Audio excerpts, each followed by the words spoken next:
नमस्कार, top update में आप सभी का स्वागत है। मैं हूं आपके साथ सपना। शुरुआत करते हैं बुलेटिन की। उत्तर प्रदेश के मुख्यमंत्री योगी आदित्यनाथ ने गोरखनाथ मंदिर परिसर में आयोजित जनता दर्शन कार्यक्रम के दौरान सैकड़ों लोगों की समस्याएं सुनी। मुख्यमंत्री ने बड़ी संवेदनशीलता के साथ प्रत्येक फरियादी की बात ध्यानपूर्वक सुनी और मौके पर मौजूद अधिकारियों को समस्याओं का त्वरित व प्रभावी समाधान सुनिश्चित करने के निर्देश दिए। जनता दर्शन में बड़ी संख्या में लोग अपने प्रार्थना पत्र लेकर पहुंचे थे, जिनमें जमीन विवाद, इलाज, नौकरी, आर्थिक सहायता और पुलिस प्रशासन से जुड़ी समस्याएं प्रमुख रहीं। मुख्यमंत्री ने स्वास्थ्य से जुड़ी समस्याओं पर विशेष ध्यान देते हुए अधिकारियों को स्पष्ट निर्देश दिए कि इलाज के लिए जरूरतमंदों को सरकार की योजनाओं के तहत समुचित सहायता मुहैया कराई जाए। मुख्यमंत्री ने कहा कि जनता की समस्याओं का समाधान सरकार की सर्वोच्च प्राथमिकताओं में से एक है। उन्होंने अधिकारियों को निर्देशित किया कि जनहित से जुड़ी हर शिकायत को गंभीरता से लें और समयबद्ध ढंग से कार्रवाई करें। मुख्यमंत्री ने ये भी कहा कि किसी भी स्तर पर लापरवाही या स्थिरता बर्दाश्त नहीं की जाएगी। जनता दर्शन के इस आयोजन से आम लोगों में शासन प्रशासन के प्रति विश्वास और उम्मीद जगी है। मुख्यमंत्री का यह नियमित कार्यक्रम जन सुनवाई की पारदर्शी व्यवस्था का सशक्त उदाहरण बन गया है।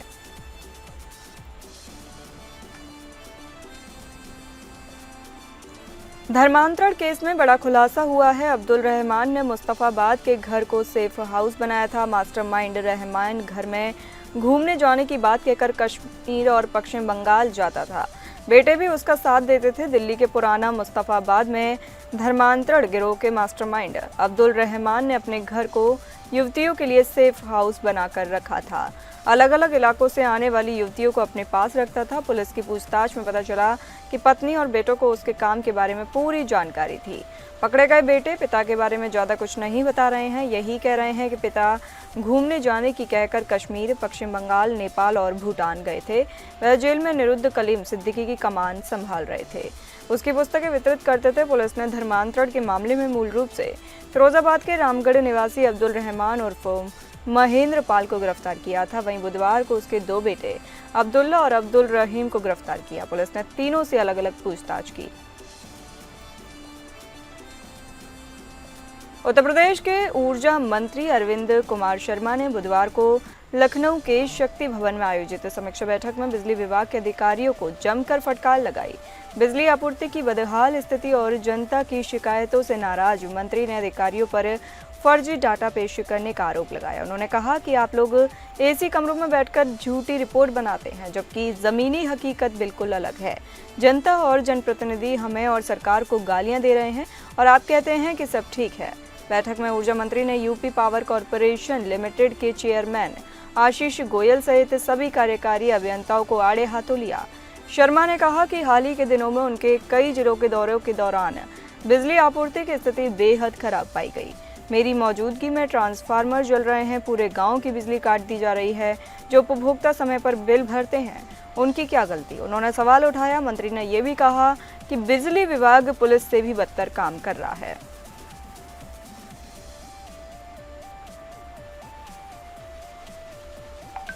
बक्सर के चंदन मिश्रा हत्याकांड की जांच में पुलिस को कई अहम सुराग मिले हैं। मुख्य शूटर तौसीफ ने जुए में कर्ज होने की वजह से हत्या करना कबूल किया। उसने बताया कि शेरू सिंह ने नीशू खान के जरिए हत्या की सुपारी दी थी। पुलिस फरार शूटरों की तलाश कर रही है और मामले की जांच जारी है।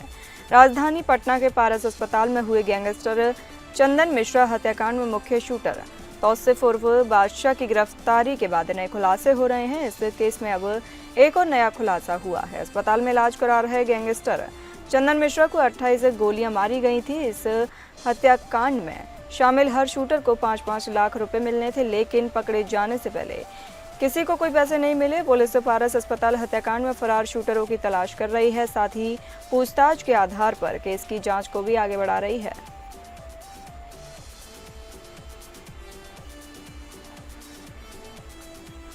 उत्तर प्रदेश में मानसून के दोबारा रफ्तार पकड़ने के संकेत हैं। मौसम विभाग के मुताबिक शुक्रवार से प्रदेश के पूर्वांचल और दक्षिणी पूर्वी यूपी में अच्छी बारिश देखने को मिलेगी। इसके साथ ही उमस भरी गर्मी से फौरी तौर पर राहत की उम्मीद है। मौसम विभाग का कहना है कि बारिश का यह दौर अगले 3-4 दिनों तक जारी रहकर धीरे धीरे पश्चिमी यूपी की तरफ बढ़ेगा। इसी बीच तराई इलाकों में भी हल्की से मध्यम बारिश की संभावना है। मेरठ में सर्वाधिक 108 बारिश दर्ज की गई है। वहीं दिल्ली से सटे जिलों और एनसीआर में कहीं कहीं हल्की से मध्यम बारिश हुई। आंचलिक मौसम विज्ञान केंद्र लखनऊ के वरिष्ठ वैज्ञानिक अतुल कुमार सिंह ने बताया कि प्रशांत महासागर में बना एक चक्रवात कमजोर होकर बंगाल की खाड़ी में पहुंचा है। यह चक्रवाती परिसंचरण शुक्रवार तक कम दबाव के क्षेत्र में बदला जाएगा। इसके असर से प्रदेश के पूर्वांचल और दक्षिणी हिस्से में अच्छी बारिश के आसार हैं।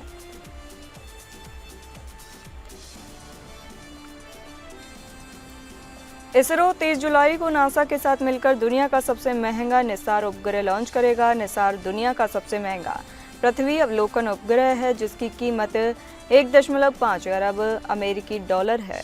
निसार अप्रत्यक्ष रूप से रक्षा और राष्ट्रीय सुरक्षा के लिए मददगार होगा। हालांकि इसका मुख्य मिशन नागरिक और वैज्ञानिक है। निसार की उच्च रेजोल्यूशन वाली रडार इमेजिंग बादलों के बीच और रात में भी भूभाग में होने वाले बदलावों को ट्रैक करने में मदद कर सकती है, जैसे निर्माण, वाहनों या उपकरणों की आवाजाही और यहां तक कि सुरंग खोदने की गतिविधि भी। लगभग सभी जमीनी और बर्फ से ढकी सतहों को हर 12 दिन में स्कैन करता है। दिन और रात के लिए उपयुक्त बादल भेदी इमेजिंग, प्राकृतिक खतरे, भूकंप, भूस्खलन, ज्वालामुखी और तटीय परिवर्तनों की निगरानी के साथ ही क्रायोस्फीयर निगरानी, ग्लेशियर, बर्फ की चादरें, परमाफ्रॉस्ट की गतिशीलता, पारिस्थितिकी तंत्र और वनस्पति, वन बायोमास, आर्द्र भूमि, फसल भूमि मानचित्रण, कृषि और जल प्रबंधन, मिट्टी की नमी, फसल वृद्धि, मौसमी रुझान भी देखेगा।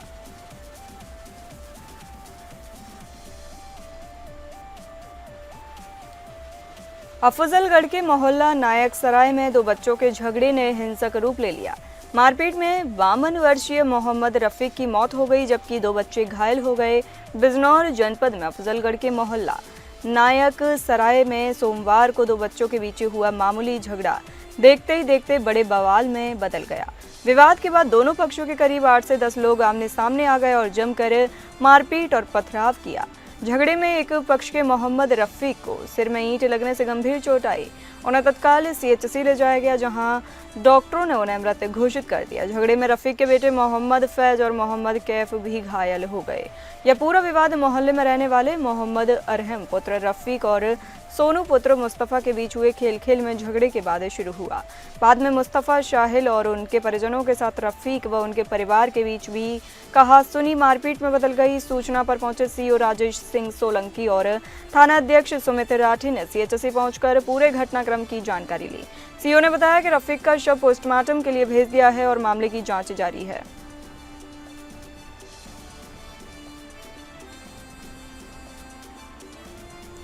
फर्रुखाबाद में शॉर्ट सर्किट से साइकिल की दुकान में आग लग गई। लाखों का नुकसान हो गया। ऊपर लॉज में रहने वाले बाल बच गए और आग की लपटों ने ऊपर बनी लॉज को भी अपनी चपेट में ले लिया। ऊपर रह रहे 6 लोग बाल बच गए। साइकिल की दुकान में शॉर्ट सर्किट से आग लग गई। आग की लपटों ने ऊपर बनी लॉज को भी अपनी चपेट में ले लिया। ऊपर रह रहे 6 लोग बाल बच गए हैं। फायर ब्रिगेड की 2 गाड़ियों ने आग बुझाने में लगी हुई हैं। बुधवार देर रात करीब 11 बजे साइकिल की दुकान के बाहर बिजली के पोल से चिंगारी गिरने से आग लगी।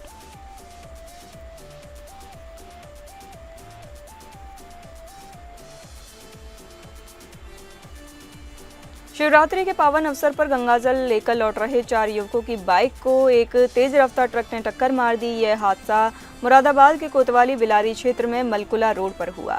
टक्कर इतनी भयंकर थी कि एक युवक की मौके पर ही मौत हो गई, जबकि 3 अन्य गंभीर रूप से घायल हो गए। चारों युवक सुबह ब्रज घाट से गंगाजल लेकर लौट रहे थे और शाम करीब 5 बजे मंदिर में जल चढ़ाने के बाद गाँव लौट रहे थे। तभी एक ही बाइक पर सवार थे सभी। हादसे के बाद ट्रक मौके से फरार है। बताया जा रहा है कि शिवरात्रि के चलते प्रतिबंध के बावजूद ट्रक चालक ने बंद मार्ग पर वाहन घुसा दिया। दुर्घटना के बाद मौके पर चीख पुकार मच गई। परिजनों का रो कर बुरा हाल है। पुलिस ने शव को कब्जे में लेकर पोस्टमार्टम के लिए भेज दिया है और फरार ट्रक चालक की तलाश जारी है। स्थानीय लोगों ने घायलों को तुरंत अस्पताल पहुंचाया, जहां उनकी हालत नाजुक बनी हुई है।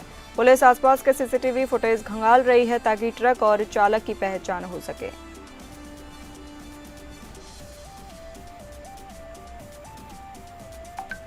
गुजरात एटीएस ने अलकायदा से जुड़े 4 आतंकियों को गिरफ्तार किया है। इसके बाद उत्तर प्रदेश में हलचल तेज है। नोएडा से गिरफ्तार आतंकी जीशान का मेरठ से कनेक्शन सामने आया है। अब उसकी जांच की जाएगी। गुजरात एटीएस ने एक अहम कार्रवाई में आतंकवादी संगठन अलकायदा से कथित रूप से जुड़े 4 संदिग्धों को गिरफ्तार किया है। ये गिरफ्तारियां दिल्ली, नोएडा और गुजरात के अलग अलग इलाकों से की गई है। इनमें से एक आरोपी का संबंध उत्तर प्रदेश के मेरठ जिले से बताया जा रहा है, जिसे लेकर स्थानीय एजेंसियां जांच में जुट गई हैं। दरअसल नोएडा से गिरफ्तार आतंकी जीशान का संबंध मेरठ से है। वह मेरठ का रहने वाला है, ऐसे में उसके कनेक्शन की अब जांच होगी। सूत्रों के अनुसार सुरक्षा एजेंसियों को इन युवकों के सोशल मीडिया अकाउंट्स पर आपत्तिजनक और देश विरोधी सामग्री की जानकारी मिली थी। इन गतिविधियों को गंभीरता से लेते हुए एटीएस ने इन पर तकनीकी निगरानी शुरू की। काफी समय से इन पर नजर रखने के बाद जब पर्याप्त सबूत जुट गए, तब बीती रात एक सुनियोजित अभियान में चारों को हिरासत में ले लिया गया।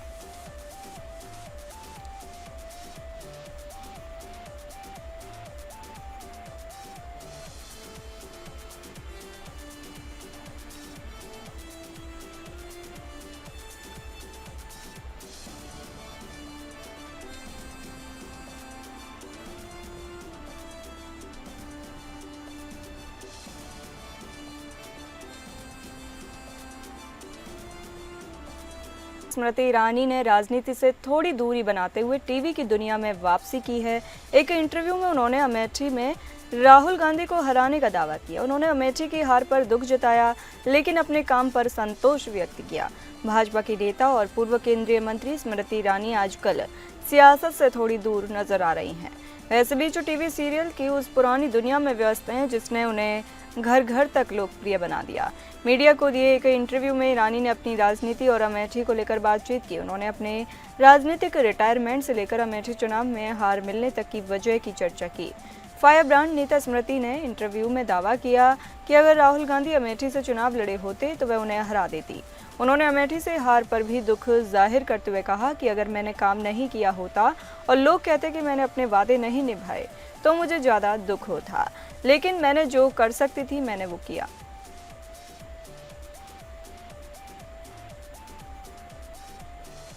भारत और यूनाइटेड किंगडम ने एक ऐतिहासिक समझौते की घोषणा की है, जिसके तहत दोनों देशों के बीच फ्री ट्रेड एग्रीमेंट को अंतिम रूप दे दिया गया है। भारत और यूनाइटेड किंगडम ने मंगलवार को एक ऐतिहासिक समझौते की घोषणा की है, जिसके तहत दोनों देशों के बीच फ्री ट्रेड एग्रीमेंट को अंतिम रूप दे दिया गया है। इस समझौते की जानकारी ब्रिटेन के प्रधानमंत्री कीयर स्टारमर और भारत के प्रधानमंत्री नरेंद्र मोदी ने दी। इस डील का सबसे बड़ा असर भारत में बिकने वाली ब्रिटिश लग्जरी कारों पर पड़ेगा, जो अब पहले से काफ़ी सस्ती हो सकती हैं। इस समझौते के तहत अब भारत में ब्रिटेन से आने वाली कारों पर लगने वाला भारी भरकम टैक्स, जो अभी 100% से ज़्यादा है, घटाकर करीब 10% तक किया जा सकता है। हालांकि यह टैक्स में छूट एक तय कोटा के तहत मिलेगी, जिसकी संख्या फिलहाल घोषित नहीं की गई है।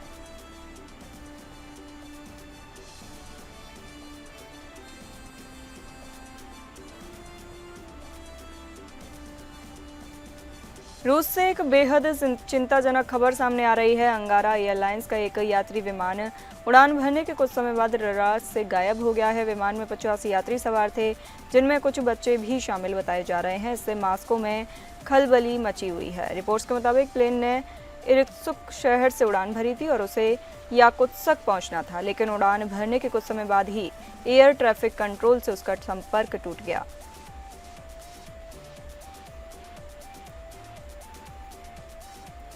रूस, Ukraine, Israel, Iran, Israel, Hamas के बाद अब 2 और एशियाई देश युद्ध की चपेट में हैं। कंबोडिया और थाईलैंड के बीच अब एक नया संघर्ष शुरू हो गया है। इसके बाद दोनों देशों ने एक दूसरे के ऊपर गोलीबारी और रॉकेट से हमला करना शुरू कर दिया है।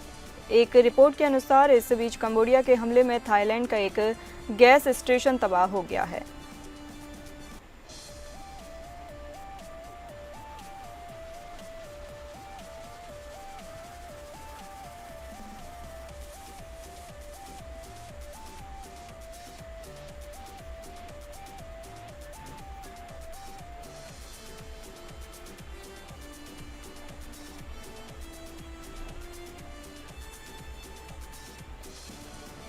उत्तरी आयरलैंड के एक ग्रामीण इलाके में हुई गोलीबारी की घटना में 3 लोगों की मौत हो गई है, जबकि एक अन्य गंभीर रूप से घायल हुआ है।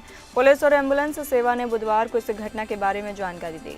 पुलिस ने घटना के कारणों का खुलासा नहीं किया है। हालांकि उत्तरी आयरलैंड विधानसभा में उस क्षेत्र की सदस्य जेमा डोलेन ने सोशल मीडिया पर एक पोस्ट की। इसे घरेलू घटना बताया। उत्तरी आयरलैंड की पुलिस सेवा ने बताया कि राजधानी बेलफास्ट से करीब 120 किलोमीटर दक्षिण पश्चिम में स्थित मैग्यू रेस ब्रिज गांव में हुई गोलीबारी की इस घटना से अभी यहां लोगों को कोई खतरा नहीं है। पुलिस सेवा के अनुसार स्थानीय समय अनुसार सुबह 8 बजे के बाद पुलिस और पैरामेडिक्स को गांव में घटना स्थल पर बुलाया गया। पुलिस ने कहा कि मौके पर पहुंचे चिकित्सा कर्मियों ने 2 लोगों को मृत घोषित कर दिया।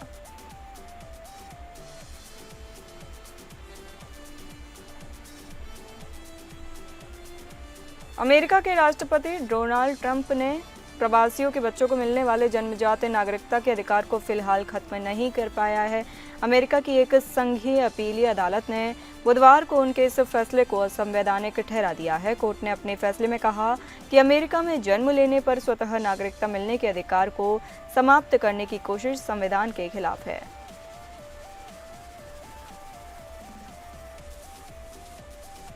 अमेरिका रूस और यूक्रेन के बीच युद्ध विराम तो नहीं कर पाया, लेकिन उसने अब इसे और भड़काने का रास्ता चुन लिया है। अमेरिका अब यूक्रेन को करोड़ों डॉलर के हथियार बेचने जा रहा है। इससे रूस यूक्रेन की जंग और भड़क सकती है।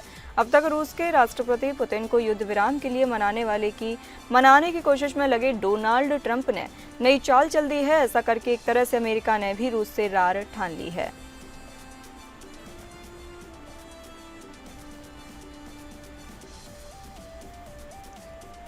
टीटीपी का दावा है कि कल रात हुए हमलों में 20 पाकिस्तानी सैन्यकर्मी मारे गए। टीटीपी का कहना है कि पाकिस्तानी सेना की चौकी पर मोर्टार शेल से हमला किया गया और दक्षिण वजारिस्तान की मीरा काली तहसील में उसी उपखंड पर घात लगाकर हमला किया गया। स्थानीय सूत्रों ने पुष्टि की है कि बलूचिस्तान के मस्तंग में पाकिस्तानी सेना को निशाना बनाया गया।